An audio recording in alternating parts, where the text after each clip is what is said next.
जब आपको बहुत बेहतर बनना है और बेहतर बनने के लिए जब तैयार होते हैं तो उसके लिए आपको बहुत ख़राब से ख़राब परिस्थिति से गुजरना पड़ता है। तो मैं हूँ सुलेखा और सुनाती हूँ उसी पर एक कहानी। जब ऊपर वाला आपके साथ हो ना तो नीचे वाला आपका कुछ भी बिगाड़ नहीं सकता है। इसमें कुछ भी बड़ी बात नहीं है, ये एकदम तय है कि जब आप अच्छे काम करते हैं तो ऊपर वाला आपके साथ रहता है।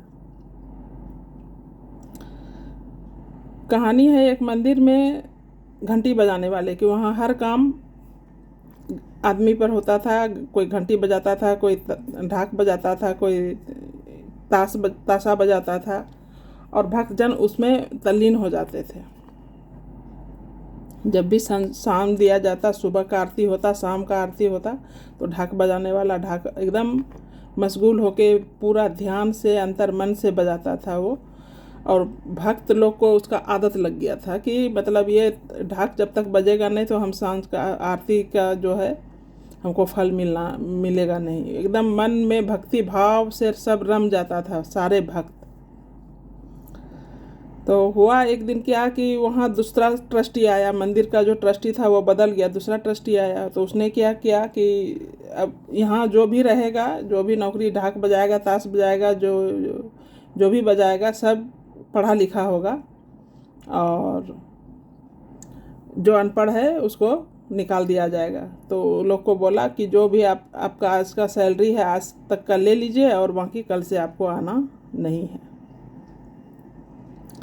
अब ये लोग का छुट्टी कर दिया, बाकी नया नौकरी पर रखा, पढ़ा लिखा लोग को रखा। तो वहाँ मशीन से बजने लगा।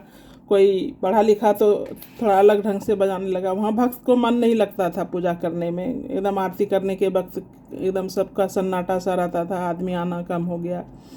तो एक दिन खोजते खोजते सब भक्त लोग जो है उस ढाक बजाने वाले के घर गया और बोला आप तुम चलो और ढाक बजाओ, क्यों नहीं जाते हो? तो बोलता है नहीं, मैं वहाँ जाऊँगा तो सोचेगा नौकरी के लिए आया है, मैं नहीं जा सकता। बोला चलो चलो, ऐसा नहीं है, चलो ऐसा करता हूँ कि वहाँ तुम्हारा एक दुकान खुला देता हूँ दिया बत्ती अगरबत्ती का, और तब तो जाकर बजाओगे ना, दिन भर तुम दुकानदारी करना, जब सुबह का आरती और जब शाम का आरती होगा तब तुम ढाक बजाना। बोला तब ठीक है। उसके बाद क्या था, दुकान खुल गया और टाइम से आरती के समय ढाक बजाने लगा। जब ढाक बजाता तो बड़ी दिल से मन से काम करता। उसका आदत ही था कि कोई भी काम बहुत मन से काम करता था। जो किसी काम को भी एक हाथ में लेता था तो बहुत मन से करता था। तो दुकान किया, उसमें भी एक दुकान से 7 दुकान, 7 दुकान से 70 दुकान कर लिया। 70 दुकान से वो पूरा फैक्ट्री का मालिक, अगरबत्ती बनाने का फैक्ट्री का मालिक बन गया। करोड़ों अरबों का संपत्ति का मालिक बन गया देखते देखते। तो उसके बाद क्या हुआ कि फिर उसका ट्रस्टी बदल गया मंदिर का। तो मंदिर का ट्रस्टी जब बदला तो रिनोवेशन के लिए सोचा करते हैं, तो उसका ख्याल आया कि सबसे पहले किससे लिया जाए पैसा। तो चंदा लेने के लिए सबसे पहले वो फैक्ट्री का मालिक के पास गया, उसी के पास जो ढाक बजाया करता था, दुकानदार था फैक्ट्री का मालिक के पास गया। तो बोला चेक बढ़ाइए। तो वो साइन कर दिया, बोला जितना भरना है रकम भर लीजिए। 7 लाख तक का चेक दे दिया और साइन कर दिया, उसका मिल गया। साइन नहीं किया, सॉरी। तो उसके बाद बोला साइन कर दीजिए इसमें। तो बोला कि नहीं, मुझे साइन करने नहीं आता, मैं अंगूठा लगा सकता हूँ।